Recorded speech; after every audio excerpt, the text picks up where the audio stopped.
Mahal kong Huzur, paano po namin mapapanatili ang balanse sa aming ugnayan sa tahanan at sa aming mga spiritual na tungkulin?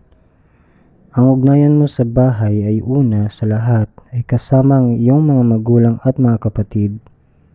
Tratuhin mo sila ng may kabutihan. Unang-una, isagawa mo ang 5 takdang salat sa bawat araw at ipanalangin mo sila sa iyong mga salat. Kapag ipinagdarasal mo ang isang tao, mas lalambot ang iyong puso para sa kanila, kahit sa iyong mga kapatid. At lalago rin ang iyong respeto sa iyong mga magulang, kaya't ipanalangin mo ito sa iyong mga salat. Ang una mong responsibilidad ay ang iyong edukasyon.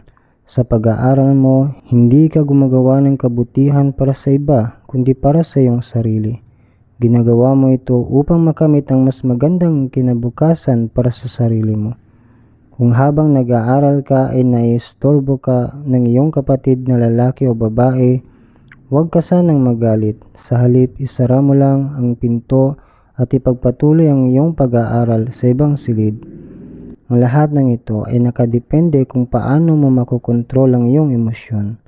Ang pagpapanatili ng balanse ay nangangahulugang malinaw mong naunawaan ang iyong mga responsibilidad. Dapat mong malaman na may tungkulin ka sa iyong pag-aaral, may tungkulin ka rin sa Allah Ta'ala, may tungkulin ka rin na igalang ang iyong mga magulang, at panatilihin ang mabuting ugnayan sa iyong mga kapatid. Ang bawat isa ay may kanya-kanyang karapatan na dapat mong tuparin.